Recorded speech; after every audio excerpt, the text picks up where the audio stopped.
Hi, and welcome to Home, the Second Story. We are two residential architects sharing real conversations with homeowners who have taken on custom home or renovation projects. I'm Sheri Scott with Springhouse Architects in Cincinnati, Ohio.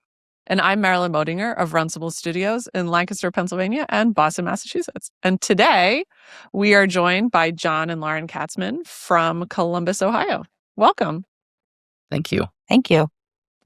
All right, well, we're going to dive right in with our quick-fire questions. So this is just a quick orientation for our listeners so they understand a little bit about you and the project. So first of all, where is your project located? So we are in Columbus, Ohio, as you said. We're kind of north of Columbus in an area called Powell, Okay.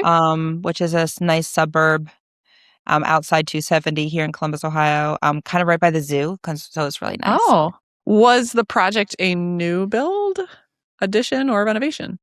It was a new build. Okay. When did you start the project and when did you move in? We started in February of 2020 is when we broke ground. Oh, you're kidding me. Oh, no, definitely not kidding. So about 30 days later, we had a ton of wood delivered. It was sitting on the ground, and then the whole country said, sorry, we're out. Yeah. That was an interesting time going through that, moving through. And then we finished in August of 21. So, yeah, it was about 18 months. But we started with Sheri for a year before we actually did the building. Yeah, I looked that up and it was in 2018, actually, from your job number. Yeah. But we took our time. We did it right. That's good. That's good. Well, we definitely want to hear more about that. And I guess this is our last sort of quick fire question, and you guys have already started to answer it, but there are a lot of different ways to work with an architect. So in this project, sounds like you did work with an architect. Was that through the whole project? Was it, how did that work? So my husband and I, we bought 5 acres. So we're really lucky, and we were sitting on it for a while. And so we knew we needed an architect that was going to really take care of us from beginning to end. And I just went on the internet and I looked up modern, organic architects, Columbus, Ohio, and Springhouse Architects popped up, and we made a phone call, and Sheri came out and sat down and looked at all my dream boards on Pinterest, and we kind of started there. So, and she and her team helped us from beginning to end. They helped us find our builder. They helped us with all the interiors. They worked hard, kind of all of the beginning meetings, kind of really setting us up for success, and was available at any point we needed them. So from beginning to end. Great answer, Lauren. I do remember the very first phone call. I don't know why. I don't remember many clients like exactly how we first get connected, but for some reason I remember that very first phone call with you. Mm-hmm. And your quote that I remember is, you said, "I'm a buyer, not a shopper." Yes. And so you were like, if I make a decision, I'm just making the decision. And a lot of times we hear that from clients that, we make decisions really fast, or, something along those lines. But you really held true to that, from picking us all the way through all of your selections. So it was a great process. Yeah. So the big question is, knowing what you know now, what would you do differently? And we can take these, step by step, or start small, whatever. I probably have 2 tiny things. And it was probably more on us and me as we were kind of going through. And it was really thinking about, as we were doing the new build, what specifically would be something that we would really, really, really like. And I guess probably timing wise, I just wasn't thinking like, oh, a heated floor in the bathroom would be fantastic, right? We did it for the in-law side. Why didn't we do it for ours, right? Right, right. And then you're like, man, that would have been a whole lot easier had we done that when we were putting that together kind of situation. It's not a deal breaker. It is what it is on that. And I'm sure at some point, if we ever do decide to redo the master bathroom, then yeah, we'll probably work on something like that. That was probably my biggest thing. Yeah. I think I talked you out of it. I think that's my fault. I will take ownership of that decision. I think I was like, we're not a big deal. It's fine. We'll have some rugs. It was not a big deal. But something I guess we didn't really mention in all of this is that this home is different than many homes in that it's a multi-generational home. And so having that new build and having that architect kind of role was really helpful in designing a home that had space for two separate houses, but also in the same home, and kind of that flow between sides, with my parents on one side and us with our two kids on the other. That was a big part of working together, a big part of those meetings. So just for the listeners, like there's the in-laws side, like a true apartment, independent living layout. And then we have shared kind of family room space in the center. And then a 2-story family home on your guys' side. So talk a little bit about that, how that process went with, because I think it's a big topic for us right now. Everyone's thinking about multi-generational home. The more expensive housing gets, the less inventory there is in homes. More people are asking about multi-generational, but it seems like it's a hard enough task when you're just doing it, you and your family. But then when you bring in-laws and moms and dads, then people get a little bit nervous about that. Yeah. I would say it was a little challenging to do kind of the layout and make sure that we both have independent functional spaces, and be able to have those boundaries right. Because at the time, we had much younger children when we built this house. So they were also worried about having their independence and privacy over on their side, right? Yeah. It wasn't just us worried about them coming over. They were worried about our children coming over and being able to have their privacy as well. But I think that the solution that we ended up, working with you, Sheri and Springhouse, kind of building the entire, it's not just like a normal condo or apartment feel, right? Like they can close off the huge doors like we have. We have 2 sets of these, and then they're in their own independent space. They have their own kitchen. They have all of their own stuff. They don't need to talk to us if they choose not to do that, right? And sometimes maybe it is a day or two before we hear from them over on their side. But then being able to open up in between the 2 spaces and having the large connector in between us, which is really special, because that is a spot that we can use for a lot of family events that are in there, with extended family coming in. And then it just kind of all feels, like it's one home. And then when we're done, we can go back to our privacy and kind of close those in the mornings. And, then they know. But we have a very functional relationship between them as well. They're helping, when with the kids in the morning and busing and stuff like that. So it's very nice. And I'm sure that was a challenge when you guys were working on that. But I think we nailed it. Yeah. And I remember us all taking it very seriously and talking about, I think, Lauren, it was your mom who said, I want to be able to have a friend over and they come to my front door, not come through Lauren's house to get, over here. Yeah. So we worked that out too.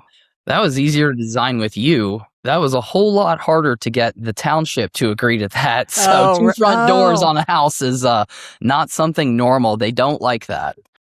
Amazon does have a hard time figuring out which door to drop. Oh, I bet. And DoorDash, man, we feel for the DoorDash drivers trying to figure out where do we drop the food off.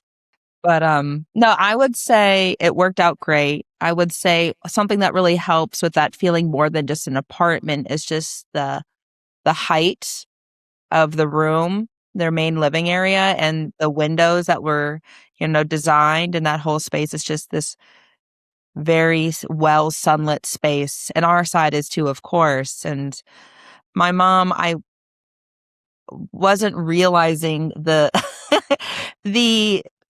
she was paying attention to the surface area, but not the volume. And she was so hyper fixated on needing skylights or having like light tubes in different parts of her house, not realizing that she was going to have a story plus height of windows into her space. Like she didn't realize how tall her house was going to be until we pointed it out. Now, it's personal, but as a side piece, my mother was going through the early beginnings of Alzheimer's when we designed the house together. Oh, I didn't realize Which that. we did not know because it was COVID times. And so that does add another flavor to the kind of the difficulties and like the emotionality of working alongside one another as we're making decisions.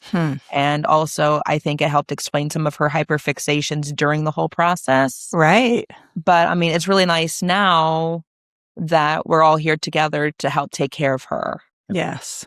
Wow. Yes, the timing was good.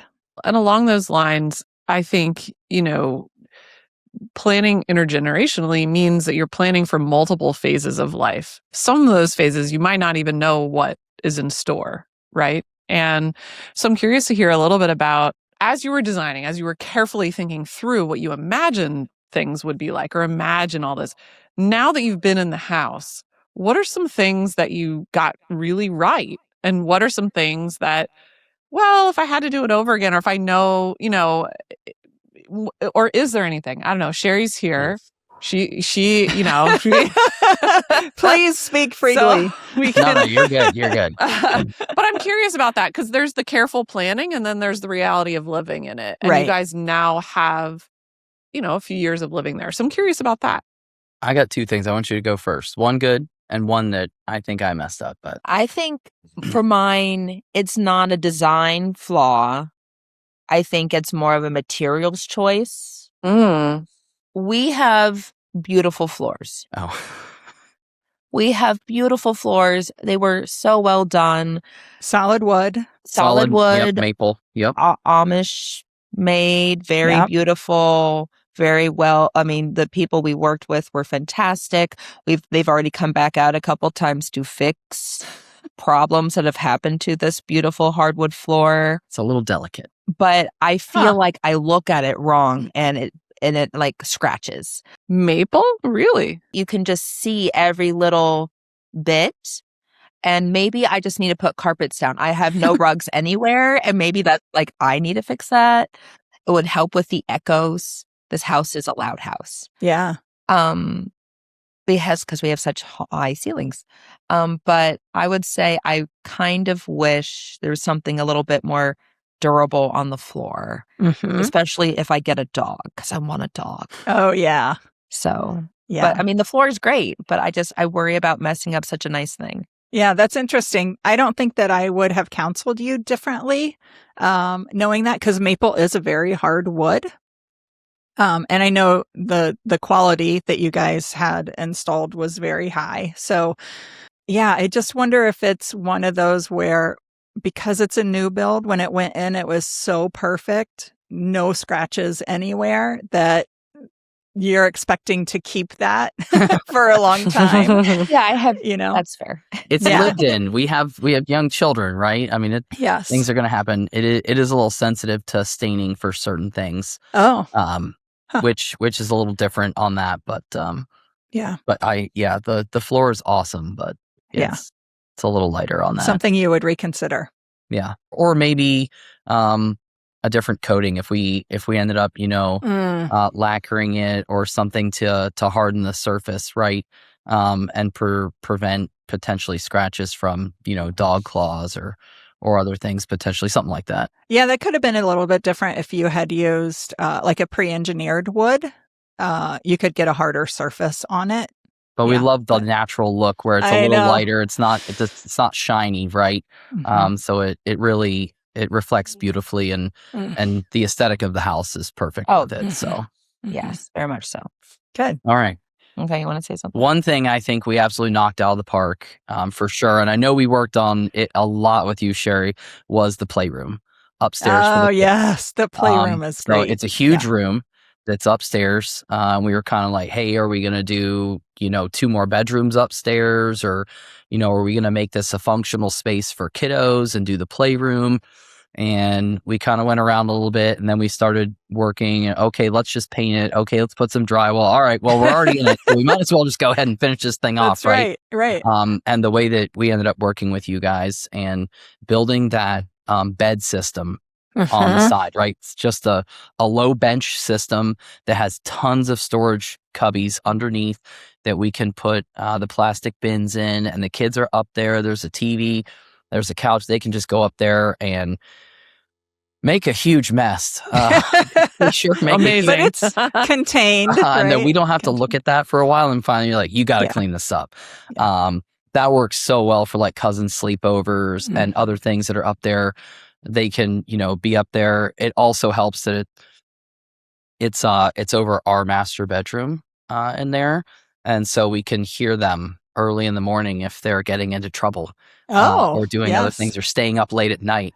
Right. I think that playroom really, really worked out well. The kids are really starting to use it now that they're coming of age in there, and that was it's going to be a huge benefit for a very long time with bookshelves and everything. Nice. The one thing I will say that I know we tailored a lot around it for the garage, like our side for our garage, right? We got a 3-car garage in the back.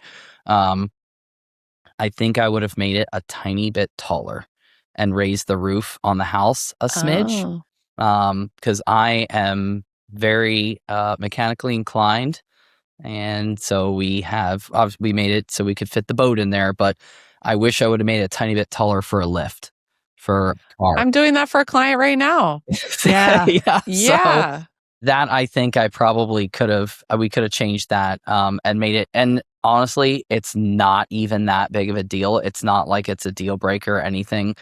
I'm sure I could probably just end up putting one right outside on the garage or on the driveway that's out there if I really, really needed to do something. But I don't honestly see it ever getting to that Lauren's level. shaking her head. No, she's like, no, it's news to me. I feel like I just wanted to point that out. It's not gonna happen, but For anyone who's not watching.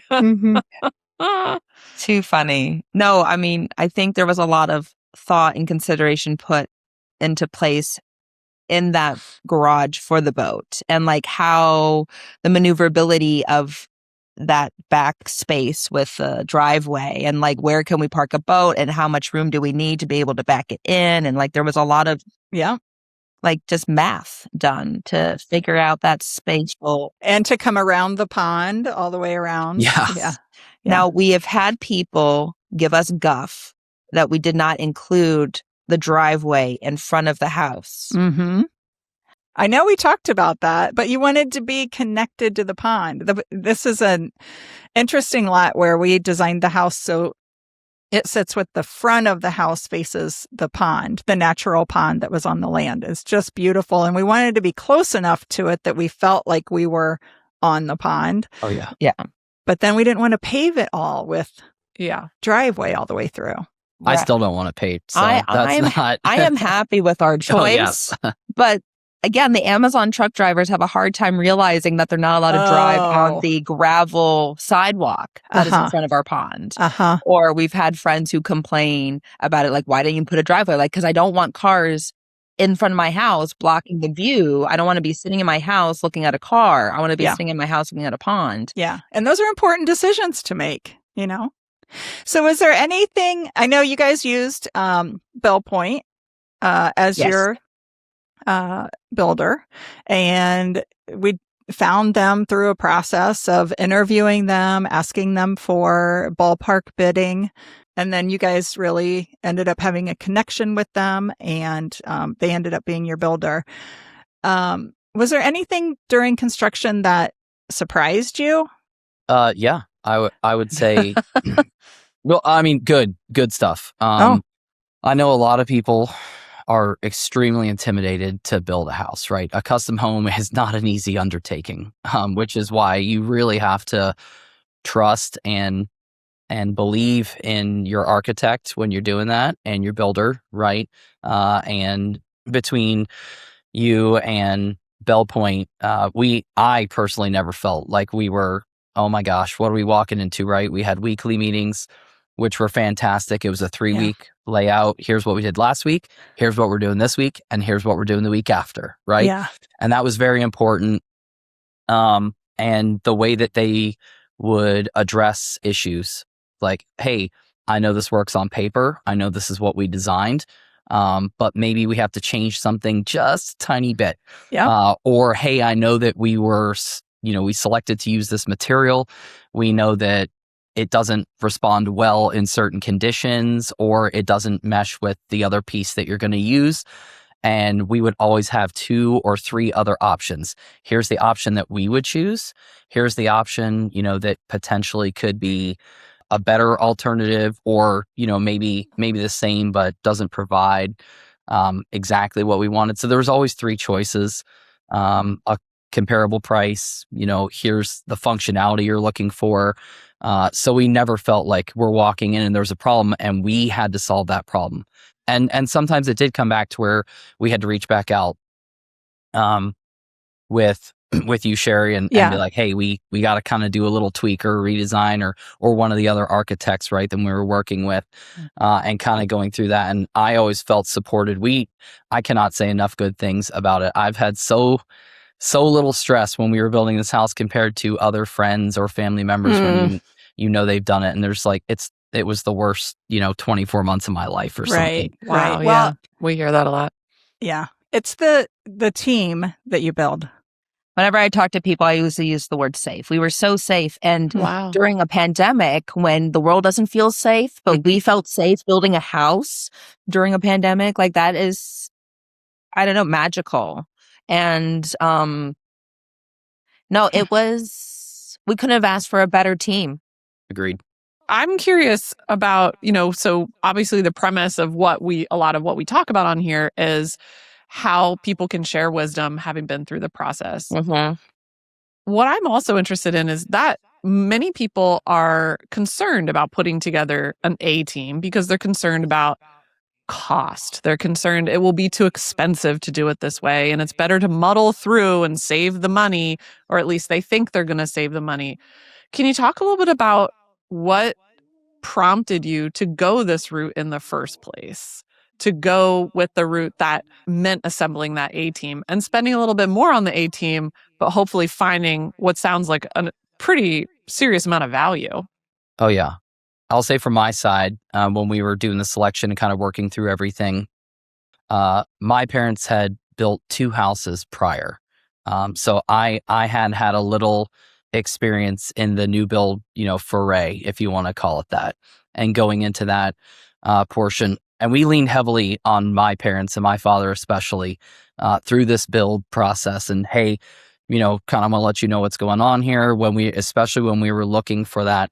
And one of the biggest things that was important and really, really, really valuable, and I can't stress it enough for others who are looking to do this process, is that your architect, especially like if you are just planning on buying some plans or having somebody whip something up and then never see that architect again, and then going to a builder and saying, here's my thing, go ahead and build this for me. Yeah.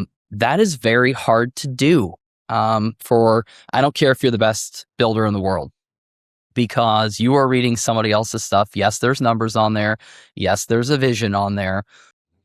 But when that whole process came together and understanding what Springhouse offers, what Sheri and her team were there for us, hey, if you have questions, ask us. If, I'm unfamiliar with this process, even to somebody who had a little experience in the new build portion, having them on our side to be able to go out and talk with that builder and no, this is not what my client wanted. They want to be able to see this.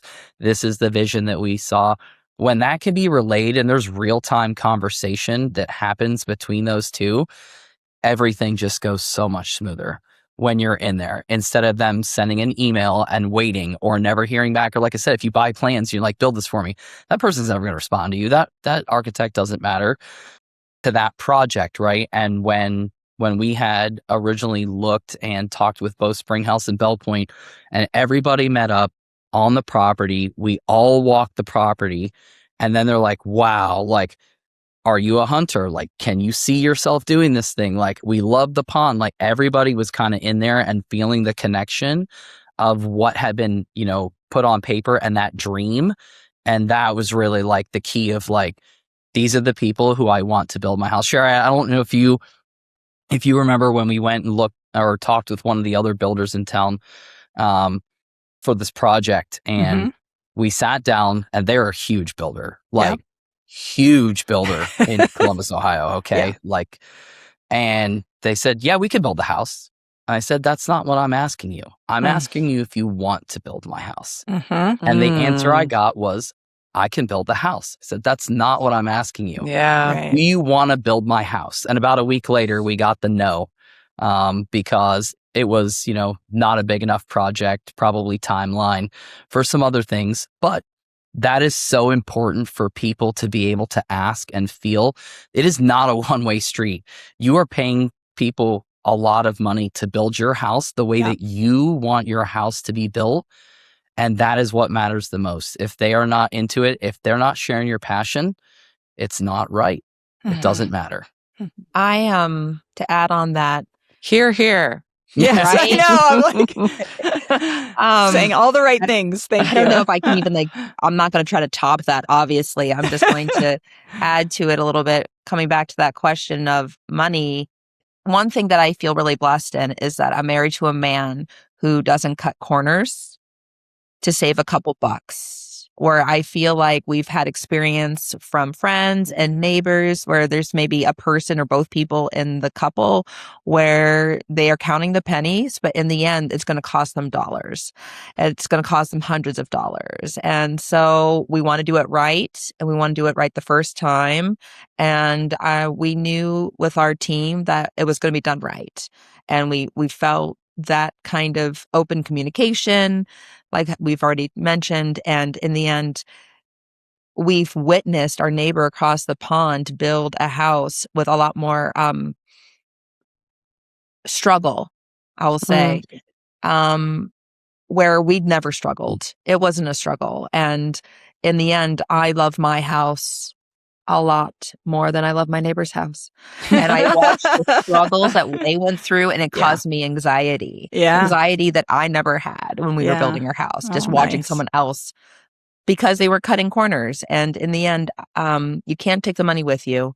And can you really put a price on, how well you sleep at night, not staying up late, worrying about, this, that, or the other. So I'm really lucky that I have a husband who's on the same page as I am as far as like doing it right. Yeah. I do want to point out your build was not easy or perfect, right? And I think that the point is that you had a team together that worked together as a team. So there were things that came up. It's like, oh, this, maybe it wasn't the best way, or something came together a little bit differently. It's all a custom home. It's the first time anyone has ever done this home before. So we know that as architects, that questions are going to come up. We're going to solve problems. And if we're a team together, that's the way it works. And you end up with a process that, yes, we meet on site and we talk through these things, but we bring solutions to you. The builder, Bell Point, was amazing at identifying things ahead of time, not panicking and not bringing things to us 2 weeks late to solve problems. So I think that the team mentality goes deep, and no project is ever perfect. So building that team early is really important. Yeah. And I just want to underline everything you guys are saying. I mean, I also want to say to our listeners, this is not scripted. These are the things we know. These are all the things we say. Well, these are all the things we say. But I think also what you guys have woven throughout your comments is this idea of value that goes beyond this minute, or the pennies for the dollars, or this is an intergenerational home where you're living with family, where this is a forever home, is what I'm picking up. It is a forever home. Yeah, so it's the biggest investment that most people make. There's all these things that kind of come together in that way, and I think the work that you guys have clearly done with each other as well I think often goes unstated in these projects. So sometimes when people say they have a rough project, they had a good builder, good architect. Okay, so where was the rub? And, Lauren, is partially what you're saying there about because most of the time our clients are couples, right? So in a couple, you have to be on the same page, or you have to talk through these things, or you have to be ready to work with each other through making tons of decisions and prioritizing the things that matter to you in life and how that plays out in your house. And I think I want to call attention to that as important work that you guys have done. Absolutely. So good job, guys. Yeah. And, for our listeners to understand, if you're not coming to a project, so there's team is important, but the homeowner is a major, major part of that team, an equal part of that team. And that team needs to be strong too. And we can help as professionals with decision making, but the homeowner has to be on board with wanting to be a really strong participant in that team. So just want to underline that too for folks. Thank you. I think there was definitely areas of the home or parts of the home that I was more interested in or invested in. And there was definitely decisions that John was more interested in or invested in, especially style-wise. Kitchen. Kitchen. Mine. The kitchen is his. Okay. It's good though. It's good to draw those boundaries and say, this is yours, this is mine, or you're the point person here, I'm the point person there. That's good. Yeah. And we have an unfinished basement that we need to start talking about and tackling here. Yeah, that's the next project, Sheri. Okay. So get ready. I'm on board. Was there anything else you guys had on your mind to share during the construction process or anything? I kind of stated it before, but like understanding the structure of what your architect and their team is going to do for you is so incredibly important. I thought originally like, hey, we're going to work with Springhouse. We're going to get our plans right, kind of situation. I know that you are like full service, right? You're beginning to end, which is phenomenal. And it was like, okay, maybe we can just get some plans and then kind of work through that. And now I'm like, boy, that would have been a huge mistake. Like, I think we would have fallen into a trap where a lot of others would have. I cannot put a price on the value of what you and your team did in helping us beginning to end, the entire process, being there and working through that is so vitally important to that safety net and being able to share that as it like kind of moves full circle, right? Like very beginning phase of like, hey, this is what we want. Okay, maybe that's not what we want because that's way too much money. Like, right? Yeah. That did happen. That did happen once. Happen. We had to go back to the drawing board and be like, okay, maybe we need to change this up a little bit, right? Yeah. And kind of did a whole lot of revisions on that. And you guys were very gracious and helped us through that. Well, it is part of the process. It is. And I hope we shared that with you because it is a process. It's a back and forth. It's, every once in a while we'll get a home run on the first try, but that's not really even what we're trying to do on the first try, right? I mean, you always want them to fall in love with it, fall in love with the concept, but there's more work to do after that. Mm-hmm. Yep. So then kind of working through that and getting everything, in the end, like, okay, now we're going to it's 2.0 time, right? Let's go ahead, make sure, because sometimes that's very difficult to get that, that love out of your head, right? You're like, this is what it was. This is our design. Like, how am I going to read, how are we going to work through this, but that's part of the struggle, right? And you guys were there to support us the entire time and really, hey, I know we can't have this, but let's move it over here, right? And kind of work through that where we still got it to the house. Yes. And got things in there. It was like, okay, do we need two porches? Like one on top of the other? No, that's silly. No one's ever going to be on the second floor for that, right? Like that's crazy. So just do one and kind of work through those pieces and really seeing the vision in the end. And it all came together beautifully. Yeah. I would say that my goal was to create a house that you felt like you were outside while you were inside. I think it's something that I said to you, Sheri, at the beginning of it all. And I would say that we reached that goal.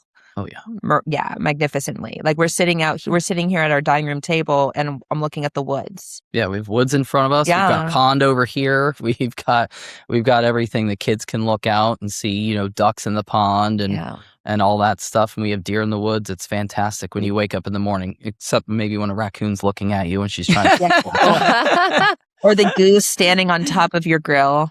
Yes. Yeah. But I mean, we have a really special property, and the house never took away from it. And it allowed us to live here and appreciate it. And every time we cut down a tree, my heart was hurt so a little bit. But that's the other thing I remember about this project. We had to clear not even that many trees. Like we picked the clearest spot there was, but we still had to take down good, healthy trees. And one of the trees then turned into this beautiful door behind us. Oh. Yeah. So we were able to repurpose some of that wood, and the front door. I do not recall exactly whose idea was that front door, Sheri, but I remember you being so excited to share the front door. And for those who are listening, it's a beautiful, very, very, very tall door that has like a tree in it, like cut into the wood. I think I've seen pictures of this. carved into it. Yeah, Yes. carved into it. Yeah. Done beautifully. Well, I don't know, guys. This does sound like a home run.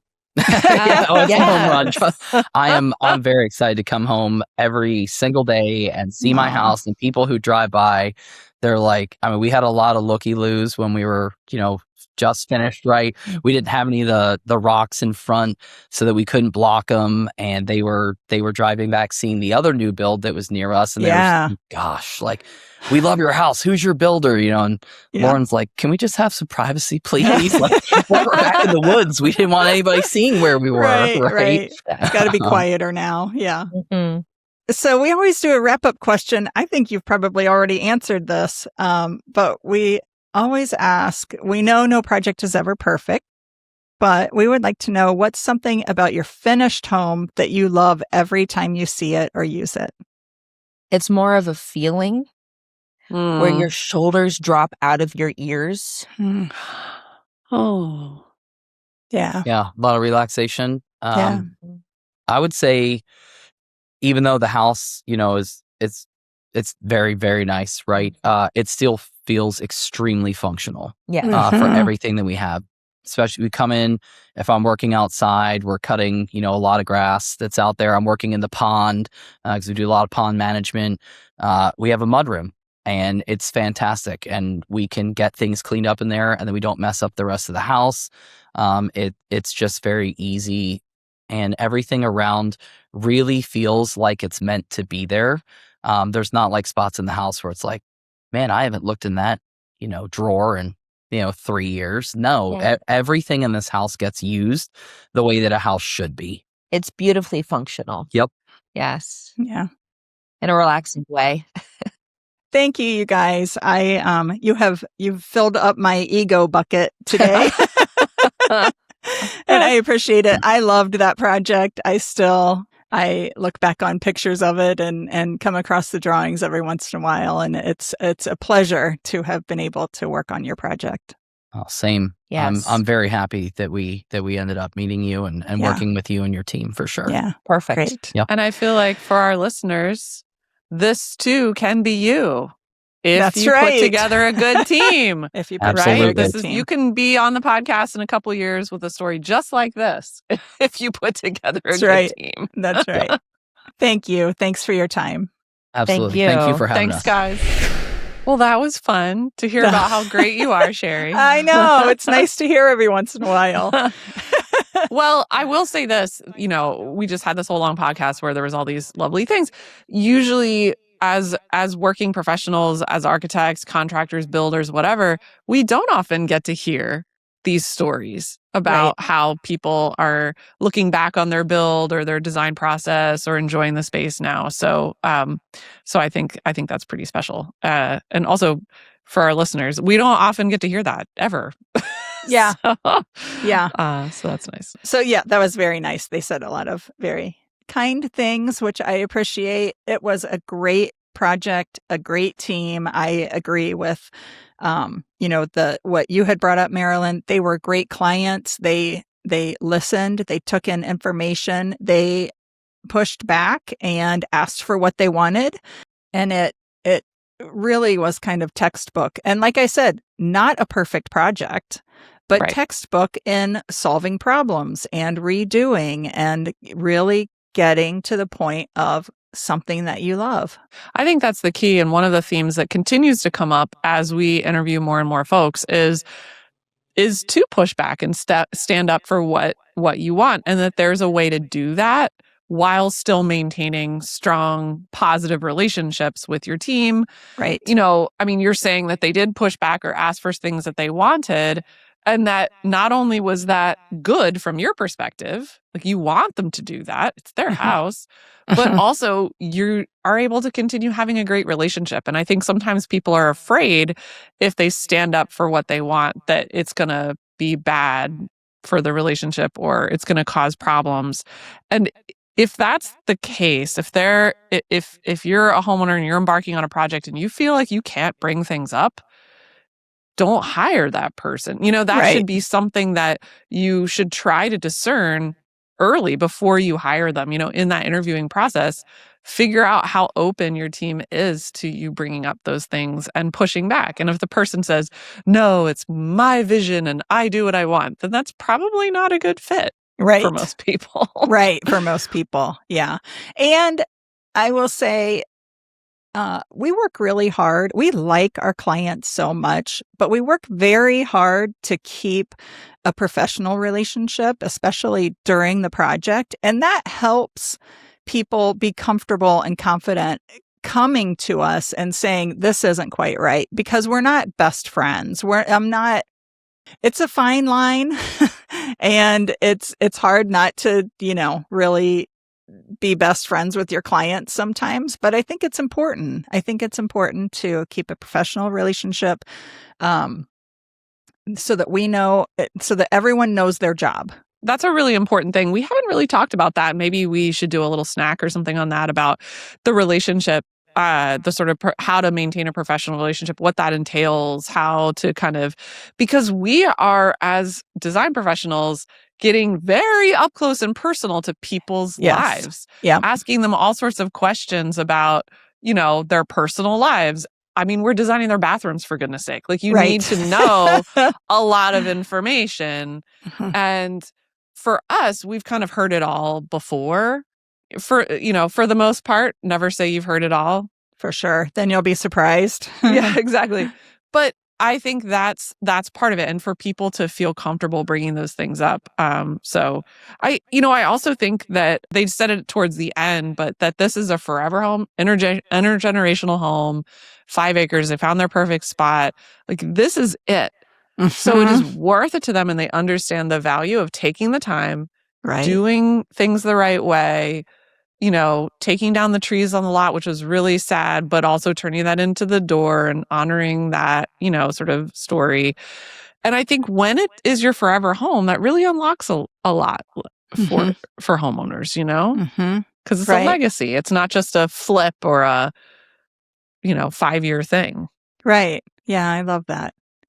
A couple nuts and bolts thing I liked. They talked about the weekly meeting on site. So we were there with them every week or every 2 weeks. I forget. Now it was, 5 years ago now. But the builder that they worked with, Bell Point, their processes are among the best that I've worked with, honestly. And I know we don't promote builders here, but I do appreciate the process where they come prepared to every meeting, and they talk about, and John brought this up and reminded me, they give an update of a 3-week update, what happened last week, what happens this week, and what we're looking forward to. So that calms everything down right away, right? Like, that's what everyone wants to know. What happened? What have you been doing? And if you don't just kind of have a system and to to do those things, it's that's where some of the anxiety comes from. That's right. And if the builder is not willing to do that, or if you're interviewing builders and you say, what does our weekly meeting look like? Or are you keeping the agenda? Or can you give me an example of a weekly meeting agenda or minutes from one of your meetings during the week and what kinds of things are on there? And if they're looking at you going, what? Then that's not a builder for a custom home. It's just not. Right. And that's okay. There are different builders who do different things, but I know all the builders that I work with who are, custom builders who work at that level would agree 100%. That's how they run their operations. Right. And, I think that's really good, that nuts and bolts. Yeah. I want to bring up one thing that John said sort of quickly. This is a hot take. So he said about having a porch upstairs and downstairs, like stacked porches. My hot take is you should never do that. No one ever uses second floor porches. They think they're going to, and they never do. No. So hot take, you heard it here first. Don't do it. Everyone thinks they're going to have their coffee outside. Talk about that all the time. Primary bedroom. Right. Guess what? They're not going to, because they're going to go downstairs, make the coffee, and then they're going to go sit on the back deck. Or go to work. Work. Yeah. Do it on vacation. Have a balcony on vacation. Have your balcony on vacation. Yeah. Yep. Also, just want to point out the comment about the flooring. So materials being super important, and not everything always ends up perfect or meeting full expectations or whatever. Yeah. So they said they really like the look of it, but maybe it wasn't performing up to what they needed. And sometimes, we didn't get into it, but, whether or not someone is a shoeless household, whether there are kids who are like running, toys and trucks and whatever, dogs. So all of those things come into play. And I think that's an example of something that sounds like you guys did sounds like you went through the right process. But just to underline that and say, materials wise, it's good to talk through all those things and make sure, are there certain spaces that you might want to do tile or stone or something that's more hardy in certain areas. Just for those reasons. But maple's very hard, so I was surprised to hear. Yeah, and so honestly, know yourself. For our listeners, know that if there are scratches on your wood floor, if it's going to drive you crazy, right? So maybe wood floor is not the right selection. With all the given information, I think they still made the right selection, but just some maintenance issues that they're dealing with. I did want to touch on the multi-generational home and how they navigated that as a family. It was a good process to be a part of. It, as well as the build, was not perfect. There were times when we were getting direction from multiple people. And again, going back to the professional relationship we had with them, we did have to have a meeting to say, look, we need one point of contact that makes the decisions. That was something that we fell back on because as an architect, it is hard to navigate those decisions when you have parents and then kids, but the kids are in charge, right? It's their house, really. So there's a lot of those things to figure out in a multi-generational home. So if you're thinking of embarking on that, do some work ahead of time and have a talk with your family and decide who's going to make decisions, who's going to be in charge financially, who, is going to set the meetings, who's going to be at every meeting. Have those conversations early. I agree 100%. We've done several multi-generational houses. I think it's going to continue to be something that people are looking for. And one of the biggest ones, and you said it, and I want to underline it, is the financial thing. So sometimes if the kids, meaning adult kids, are paying for it, then sometimes parents are like, well, I don't want to ask for this because I feel guilty asking for certain things. And then they make a bunch of compromises that then aren't great. And the adult kids are like, oh my gosh, we totally would have done X and Y if that would have made such a big difference. So understanding how the finances are flowing, because also sometimes it's the older parents, like grandparents, are paying for everything.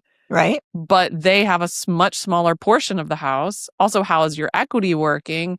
Who's putting what in? Who's selling what? Is anyone contributing? So all those things are really important, and we can help with those conversations, but we are also not people's financial planners or Right. tax advisors or legal, whatever. But sometimes us having these conversations with people can help uncover who they need to talk to. So you don't have to feel like you have to have it all figured out before you come to us. You could come to us as architects and say, we're kind of all over the place. How do we plan this? And we can sit down and say, okay, well, let's talk through some things. You know what? After this conversation, here are the 3 people you need to talk to, and here are the 3 major decisions you need to make around who's doing what. And that initial kind of strategic session, you know, if you go to a tax accountant, they're going to tell you tax accountant stuff. They're not going to tell you like, you know, zoning wise, you can't have 2 front doors or whatever the case may be. So, I think that's another plug for us for people to call us early and let us help them through that process so that they're doing things in a smart way. Yeah. On that note. Okay. I think that's a wrap. Thanks for joining us on Home, the Second Story. If you'd like to come on the show and share your story, email us at admin@htsspodcast.com. We'd love to have you as a guest. Please be sure to rate and subscribe wherever you get podcasts and follow us on Instagram. We'll see you next time. Thanks for listening to Home, the Second Story podcast. Feel free to share this episode with a friend. Contact information for both of our architects are in our show notes. And don't miss future episodes. Follow or subscribe to our show for free in Apple Podcasts, Spotify, YouTube, or wherever you're listening right now.